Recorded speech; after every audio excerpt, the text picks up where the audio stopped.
Hi again, everybody, and welcome to another edition of Keeping It Real with Coach Neal. Alongside the head coach of the UNCW women's soccer program, Chris Neal, I'm Eric Rue. And Coach, a busy week for your group last week.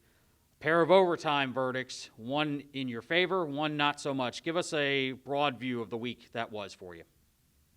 Two absolute thrillers of matches. Got 3 points out of it and learned a lot about ourselves, learned a lot about the league, and learned some lessons along the way. But just happy with the group. They really fought hard this week. You know, getting 3 points on the road anywhere in this league is very, very difficult. And just trying to get them turned and flipped and ready to go on Thursday at Drexel. Let's go back to last Thursday night, a win at William & Mary in overtime. Sophie Trebel, again, right on the spot for you. Put a goal in that the William & Mary folks were telling me it was the best goal they've seen all year. And talk about perfect placement for her to put one in the back of the net. And you needed that to come away with those 3 points. She's really starting to play well for you now that she's getting acclimated. She's playing in every minute of every game for you. And just talk about her development over these last couple of weeks.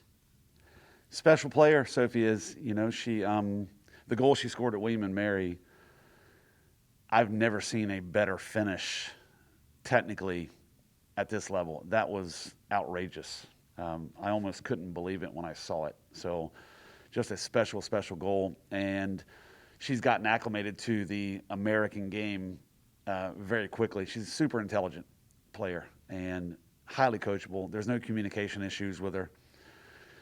And she just continues to figure out what it takes to win at this level more and more every week. So it's just been a luxury, quite frankly, as a coach to have a player of that ability at the back. You pick up the 3 points at William & Mary, you get back on the bus, you come back Thursday night, get ready for our hofstra team that entered the game ranked 10th in the country. When you play an overtime game on a Thursday night, and then you get on the bus and come back right after, and you don't have time to really fully recover, what do you do as a coach to try and get your team as fresh as possible heading into that Sunday matchup? Yeah, we have to manage every element of that travel to William & Mary. We didn't do ourselves any favors. You never do yourself a favor if you go to overtime on a Thursday night before a Sunday game. It's obviously going to hurt you physically in some capacity. We got back at 3 a.m. on the Friday, but fortunately it was fall break. So the kids got to sleep on Friday, and they got to recover better that way.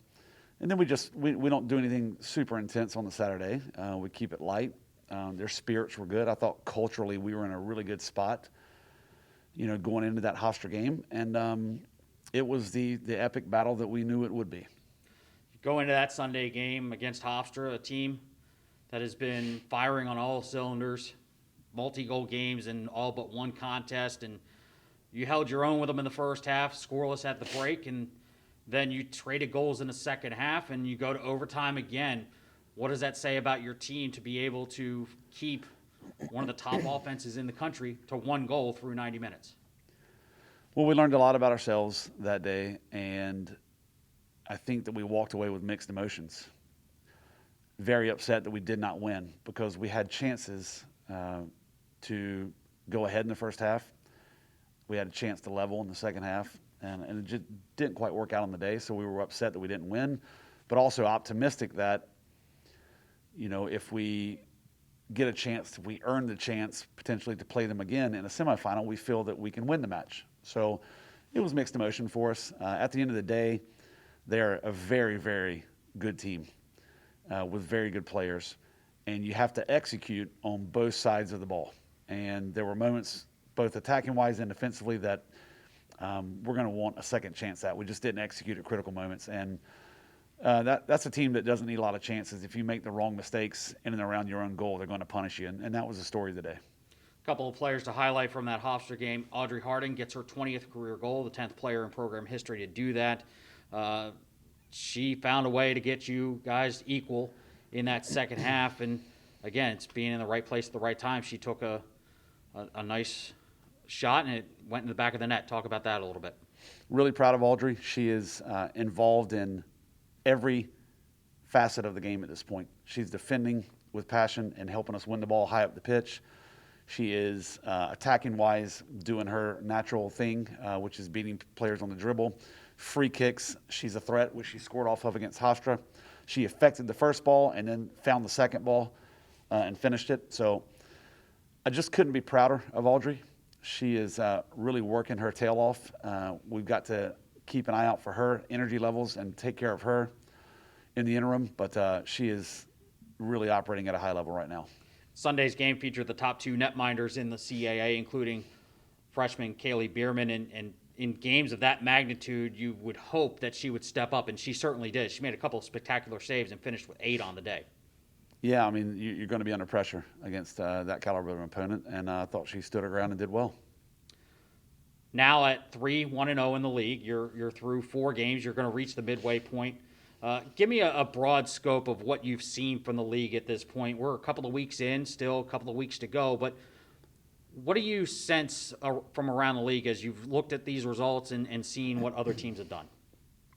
Well, the obvious is that Hofstra has separated themselves, so they're sitting at top of the league at 4-0. So they couldn't have had a better start. And then behind that, right now, it's going to be total chaos. Everyone in this league has a chance to make the top 4 and make the tournament ultimately. I would be stunned if you don't see a tiebreaker or 2 at the end of the year for the spots, 2, 3, and 4. We still got a chance at a regular season championship. We've got to continue to win, and we need a little bit of help from opponents versus Hofstra, for that to happen. So I think that what you're seeing is a lot of parity. And on any given day, anyone can win a match. It's all about execution, all about readiness, and taking each game like a championship match. That's also the exhausting part of this league because it feels, day in and day out, you have to do that. So it's a lot of fun. It's sports, classic thrill of victory and agony of defeat every week. And I expect it to be very, very entertaining and close down the stretch. Let's bring the conversation back in-house a little bit. Another 2-game week for you. You talked last week about this is a busy stretch, 5 games in 15 days, 4 of them on the road. You played back-to-back overtime games, and now you're going to travel up to Philadelphia to play Drexel on turf on Thursday, and then you head to JMU on Sunday. What do you have to do as a coach to make sure your team is as fresh as possible? You are in the middle of a very, very busy stretch, especially with a lot of travel. The reality is I can do a lot of things, but the ultimate responsibility for that, lies in the players' hands. It boils down to sleep. It boils down to mental readiness. Are they taking care of their schoolwork in a timely fashion so they don't have that stress on game day, or so they can alleviate some of that stress on game days? Are they eating well?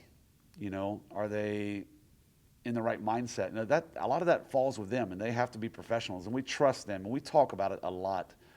As coaches, we can only take care of what happens in training, how we feed them on the road, where we stay logistically, all that good stuff, and we'll take care of that, and we trust that our players will take care of their end as well. Talk about the Drexel matchup on Thursday. Again, heading to Philadelphia, playing another game on turf, and you saw how different your game is played a couple of weeks ago when you played at Northeastern. How does that game help you prepare for another game on turf Thursday against the Dragons? It'll help us. Instinctively, that game is not that far in the past. So instinctively, our players will be able to read the bounce of the ball a little bit better, know how to strike things off the surface, how it's going to spin, and that matters, especially when it comes to 50-50 balls and things of that nature. So it's certainly going to help us. And then Sunday, another battle, a longtime rival, James Madison. The games have been close. The games have been tight.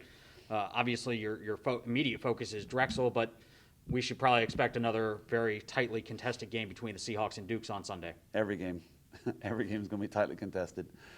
JMU is a very good team. Drexel is a very good team. 2 very different styles of play. And we've really got to bring our A game in every facet of this, logistically, tactically, mentally, physically. So quite a challenge this week. I'm excited for it.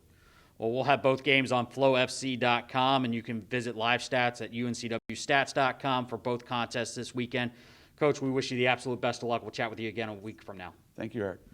For head coach Chris Neal, I'm Eric Rue. We do thank you so much for watching, and until we meet again, go Seahawks.